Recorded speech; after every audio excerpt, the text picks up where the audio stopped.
வணக்கம் நண்பர்களே. இன்னைக்கு நம்ம ஒரு இன்ட்ரெஸ்டிங்கான சப்ஜெக்ட் பத்தி பார்க்க போறோம்.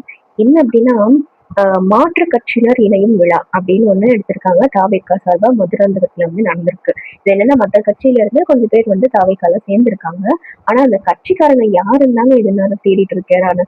ஏன்னா முன்னாடி இருந்த சேரும் காலியா இருந்துச்சு. மேடையில இருந்தவங்க எல்லாருமே பழைய ஆளுங்க. அந்த சேர வந்த கட்சிக்காரங்க எங்கதான்ப்பா இருக்காங்க? அந்த 10 தாவேக்கால இருந்த ஏற்கனவே தாவேக்கால இருந்தவங்களே மறுபடியும் கூட சேர்த்திருக்கீங்களா அப்படிங்கிறது யாருக்குமே அது தாவேக்கால இருக்கிறவங்களுக்கு தான் வச்சோம். ஸோ அதை விட்டுலாம். ஆனா அதுல நம்ம மாண்புமிகு அறநிலையத்துறை அமைச்சர் அவர்கள் பேசியிருக்காரு. திமுகவை போட்டு வழக்கம் போல இந்த திமுக இல்லாம தாவேக்காவால தனிச்சு நிக்கவே முடியாது அப்படிங்கறத ஒரு மேடையிலையும் ப்ரூவ் பண்ணிட்டு இருக்காங்க.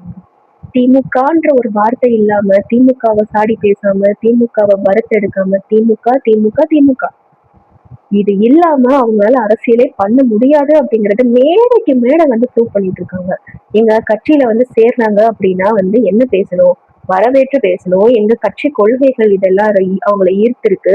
இதெல்லாம் நாங்க ஃபியூச்சர்ல செய்ய போறோம். அதெல்லாம் அவங்களுக்கு பிடிச்சிருக்கு. அதனால கட்சியில சேர்ந்திருக்காங்க அப்படிங்கறத வாழ்த்தி பேசணும். வந்தவங்களை வாழ்த்தி பேசணும். இல்ல கட்சி சார்பா என்ன பண்ண போறோம் அப்படிங்கறத செயல் திட்டங்களை முன்னெடுத்து வைக்கணும்.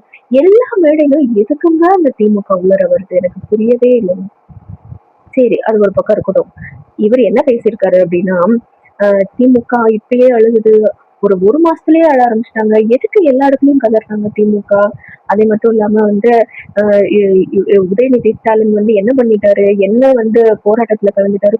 உப்பு சத்தியாகிரகத்துல உப்பு சத்தியாகிரகத்துல கலந்துக்கிட்டாரா? இல்ல நேதாஜியோட சேர்ந்து போராடினாரா? நேருவோட சேர்ந்து போராடினாரா? காந்தியோட சேர்ந்து போராடினாரா? எத்தனை போராட்டத்துல இப்ப அவரும் கட்சி மன்னனும் கட்சி ஆரம்பிச்சு 2 வருஷம் ஆயிடுச்சு.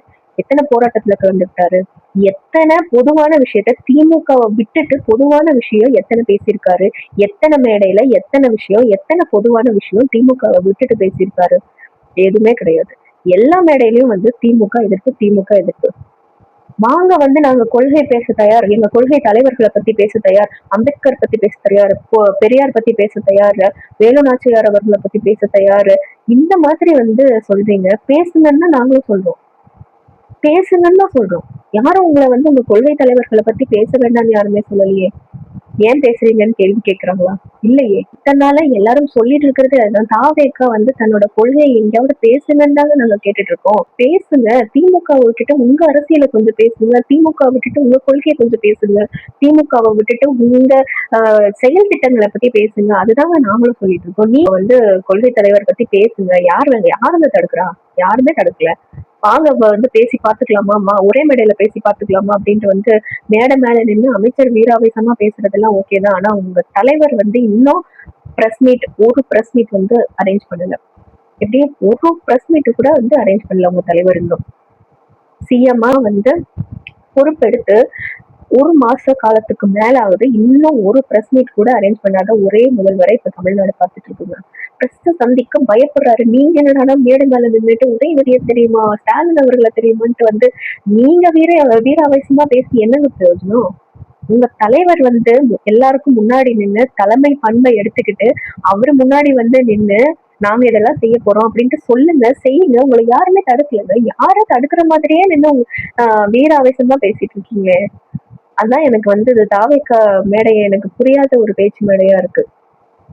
கண்ணுக்கு தெரிஞ்ச எதிரி கூட மோதுறாங்க. இது வரைக்கும் அரசியல் கட்சிகள் எல்லாருமே கண்ணுக்கு தெரிஞ்ச எதிரி கூட மோதுனாங்க, ரைட்டு. தாவேக்கா யார் கூடங்க மோதிட்டு இருக்கு? யாரு கூட மோதுறாங்கன்னே எனக்கு சத்தியமா தெரியலங்க. கண்ணுக்கு தெரியாத எதிரியை நோக்கி இருட்டுல கத்திய வீசிட்டு இருக்காங்களே.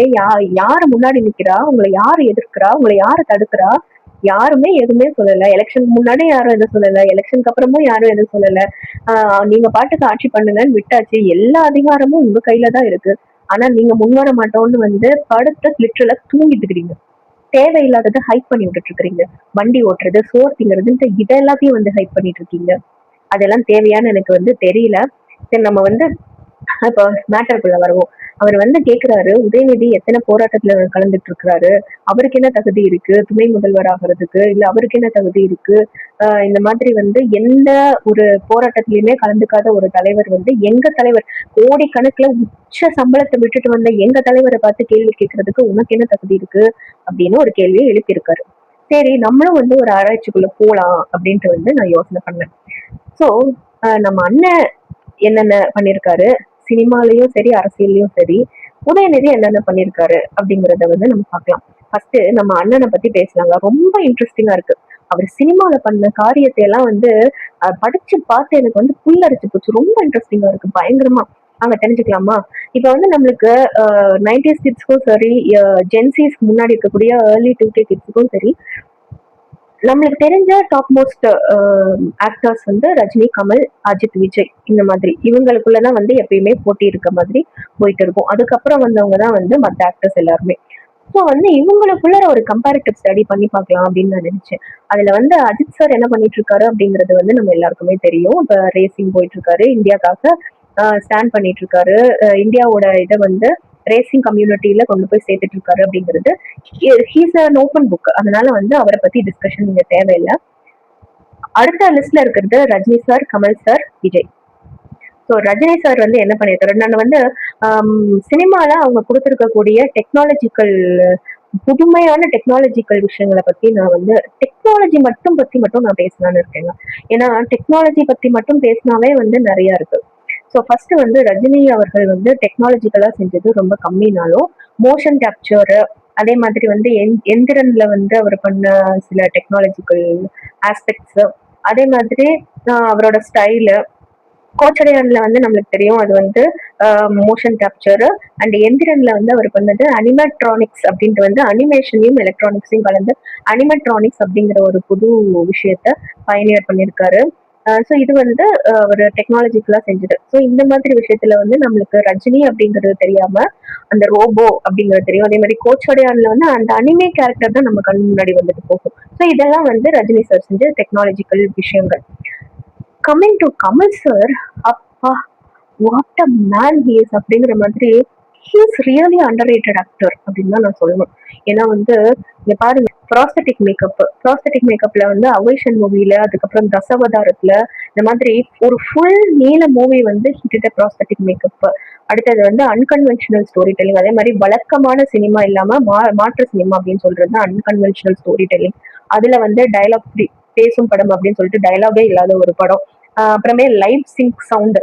நம்ம வந்து சாதாரணமா இப்ப லைவ்ல பேசுறதே வந்து டப்பிங் தியேட்டருக்குள்ள போய் டப் பண்ணாம லைவ்ல பேசுறது, லைவ்ல ஆக்ஷன் சீக்வன்ஸ், வைலன்ஸ் சீக்வன்ஸ் எல்லாம் வந்து எடுத்து அதை வந்து சினிமால சிங்க் பண்ணது வந்து விருமாண்டியன் படத்துல வந்து லைவ் சவுண்ட வந்து கேப்சர் பண்ணாங்க. அப்புறமே வந்து நான் லீனியர் எடிட்டிங், ஸ்கிரீன் பிளேக்கு வந்து தனியா சாஃப்ட்வேர் வந்து ஒன்னு இன்ட்ரடியூஸ் பண்ணியிருக்காரு. அதே மாதிரி மோஷன் கண்ட்ரோல் ரிக் வச்சு அண்ட் அனிமேட்டட் கேரக்டரை வந்து உள்ளர பூத்தி ஆழவந்தான்ல வந்து அந்த வர சீக்வன்சஸ் அனிமேஷன் அண்ட் ரிக் வச்சு ஒரு முயற்சி. அதே மாதிரி கம்ப்யூட்டரைஸ்டு மியூசிக், டால்பி ஸ்டீரியோ, ஆரோ 3D, அந்த மாதிரி வந்து நிறைய டெக்னாலஜிக்கல் விஷயத்த வந்து இன்ட்ரடியூஸ் பண்ணியிருக்காரு. படிச்சு தெரிஞ்சுக்கிட்டு அவரோட ஓன் இன்ட்ரெஸ்ட்ல கதை, திரைக்கதை, வசனம்னு எல்லாத்தையும் எழுதுறது மட்டும் இல்லாம அவரோட ஓன் இன்ட்ரெஸ்ட்ல இந்த மாதிரி டெக்னாலஜிக்கல் விஷயத்தை எல்லாம் வந்து அண்டர்ஸ்டாண்ட் பண்ணி படிச்சு தெரிஞ்சுக்கிட்டு இந்த மாதிரி புதுமையான விஷயத்த வந்து சினிமாக்குள்ள கொண்டு வந்திருக்காரு. இந்த இப்போ வந்து அவரோட age 71. At this age also he is exploring AI integration technology. AI எப்படி வந்து சினிமாக்குள்ளார கொண்டு வரலான்ட்டு இப்போ ஏஐ படிச்சுட்டு இருக்காருங்க. ஸோ அதெல்லாம் வந்து எவ்வளவு பெரிய விஷயம் சொல்லுங்க. ஆனா அப்படியே கட் பண்ணி நம்ம அண்ணன் கிட்ட வந்தோம்னா ஏஐ மோட்ல வந்து கூகுள் சர்ச், சிம்பிளான கூகுள் சர்ச் பண்ணா கூட ஒண்ணுமே இல்லைங்க. பிகஸ்ட் ஹிட்ஸ்ல என்னங்க இருக்கு? ஒருத்தர் கதை எழுதுறாரு, ஒரு பாட்டு எழுதுறாரு, இன்னொருத்தர் மியூசிக் போடுறாரு, இன்னொருத்தர் வந்து ஃபைட்டுக்கு டூப் போடுறாரு. இவரு போய் என்னங்க பண்றாரு? என்ன என்ன எனக்கு புரியல. ஏதாவது வந்து ஒரு படத்துல விஜய் பேச தவிர வேற எந்த பேசாவது அந்த கேரக்டர்ல இருக்க பேச வந்து பாத்துருப்போமா? இல்ல இந்த மாதிரி ஏதாவது புது டெக்னாலஜிஸ வந்து படிச்சு தெரிஞ்சு அண்டர்ஸ்டாண்ட் பண்ணி அதை வந்து சினிமால இன்ட்ரடியூஸ் பண்ணாரா? கிடையாது. ஸோ வந்து கத்துக்கிட்ட சினிமாலயும் ஒரு கான்ட்ரிபியூஷனும் இல்ல. அப்படியே கட் பண்ணி அரசியலுக்கு வந்தா 2 years ஒண்ணுமே இல்லை.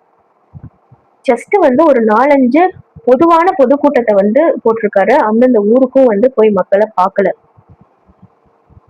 போய் அந்தந்த ஊர்லயும் வந்து மக்களை தனி தொகுதியா வந்து போய் பார்க்கல. அரசியலையும் போச்சு. ஸோ சினிமாலயும் ஒன்றும் இல்லை, அரசியல்லையும் ஒன்றும் இல்லை. ஆனா வந்து யாரோ எழுதின கதைக்கு ஏன் படம் ஹிட் ஆயிடுச்சுன்ட்டு வந்து அது வந்து இப்ப நடக்கிற ஆட்சி மாதிரிதாங்க இருக்கு. யாரோ போட்ட திட்டத்துக்கு நம்ம ஸ்டிக்கர் ஓட்டுற மாதிரி, யாரோ எழுதின கதைக்கு, யாரோ பண்ண டைரக்ஷனுக்கு, அதனால வந்து ஹிட் அடிக்கிறதுனால விஜய் ஃபேக்டர் இல்லைனாலும் ஒருவேளை அந்த கதை ஹிட் அடிக்கலாமோ என்னமோ. சோ யாரோ பண்ற வேலைக்கு நான் வந்து ஆக்ஷன் கிங்ன்ட்டு வந்து இல்ல நான் வந்து இளைய தளபதின்ட்டு வந்து ஸ்டிக்கர் ஒட்டிக்கிறதுக்கு என்ன இருக்குன்னு எனக்கு தெரியல. படிச்சு தெரிஞ்சு அறிவை வளர்த்து தன்னை வளர்த்த சினிமாவுக்கு ஏதாவது பண்ணாரானா இல்ல. படிச்சு தெரிஞ்சு அறிவை வளர்த்து தன்னை வளர்த்துட்டு இருக்கிற பாலிடிக்ஸ்க்கு ஏதாவது பண்றாருன்னா அதுவும் இல்ல. படிச்சு தெரிஞ்சு இனிமேல்ட்டாவது மக்களுக்கு ஏதாவது திட்டம் செய்யறதுக்கான ஸ்கோப் வச்சிருக்காரா அப்படின்னா அதுவும் இல்ல. இதுல உதயநிதியை பார்த்து கேக்குறாங்க உங்களுக்கு என்ன தகுதி இருக்கு அப்படின்னு. சரி, ஒரே ஒரு விஷயம் சொல்றேன். 2019 வந்து உதயநிதி பொலிட்டிக்கல் டெபியூ பண்றாரு. ஃபர்ஸ்ட் டைம் 2019 வந்து பாலிடிக்ஸ்குள்ளர வராரு. 2021 வந்து எலெக்ஷன்ல நிக்கிறாரு. சேப்பாக்ல நின்று மேசிவ் மார்ஜின்ல வின் பண்றாரு. ஸோ இந்த பிரச்சாரத்தப்போ, அதாவது 2019 to 2021 நடக்கிற பிரச்சாரத்தப்போ ஆன்டி சிஏஏ, அதாவது நம்மளுக்கு வந்து ஒரு சட்டம் வந்துச்சு. அந்த சிஏஏ அப்படிங்கிற சட்டம் என்ன அப்படிங்கறதே வந்து நம்ம முதல்வருக்கு தெரியுமா தெரியாதான்னு தெரியல. அதை எதனால எதிர்த்தாங்க அப்படிங்கறதும் வந்து தெரியாது. இந்த ஃபர்ஸ்ட் வராரு. ஃபர்ஸ்ட் பிரச்சாரத்திலேயே திருக்குவளையில இருந்து பிரச்சாரம் ஆரம்பிக்கிறாரு. பிரச்சாரம் முடிச்சுட்டு கீழே இறங்கும் போது அரெஸ்ட் வந்து நிக்கிறாங்க. இது ஃபர்ஸ்ட் அரெஸ்ட். பயந்து ஓடல, பாலிடிக்ஸை விட்டு ஓடல, பிஜேபி காலில் விழல. இன்னைக்கும் அந்த சட்டத்தை எதிர்த்து, சனாதனத்தை எதிர்த்து நான் வந்து பேசுவேன், பேசிட்டு தான் இருக்காரு. திடமா நின்று தைரியமா நான் தான் சொன்னேன்னு சொல்றாரு. எங்களுக்கோ எங்க கட்சிக்கோ இதுக்கு சம்பந்தம் இல்லைன்னு எதுவுமே சொல்லல. இன்னொரு ஒரு பெரிய ஒரு சாதனை சொல்றோம்னா, 24 நாள்ல 2024 பார்லிமெண்ட்ரி எலெக்ஷன் கேம்பெயின் போறாரு. 24 நாள் கேம்பெயின், 24 நாள்ல 8465 கிலோமீட்டர் கவர் பண்றாரு. which comprises of 3726 minutes of campaign speech. 3276 நிமிஷம் வந்து மக்களுக்கிடையே நின்று பேசுறாரு. எவ்வளவு கிலோமீட்டர்ஸ் கவர் பண்ணி? 8465 கிலோமீட்டர்ஸ் கவர் பண்ணி 3000 நிமிஷம் பேசுறாரு. மனநாள முடியுமா? யாரு முன்னாடி நிக்கிறான்றது தெரியாம வந்து எதுக்கு நம்மளுக்கு இந்த பேச்சு? கொள்கை தலைவர்களை பத்தி நாங்க பேசுவோம், கொள்கை பத்தி நாங்க பேசுவோம், எங்க கிட்ட பேசி ஜெயிக்க முடியுமான்னு யார்கிட்ட கேக்குறீங்க? டிஎம்கே கிட்டயா? காமெடி பண்ணாதீங்க அமைச்சரே. கொள்கையை பேசி பேசி, கொள்கையை மட்டுமே பேசி பேசி பேசி பேசியே வளர்ந்த கட்சி தலைவரே, அமைச்சரே, யார்கிட்ட பேசணும்னு தெரியலையே உங்களுக்கு?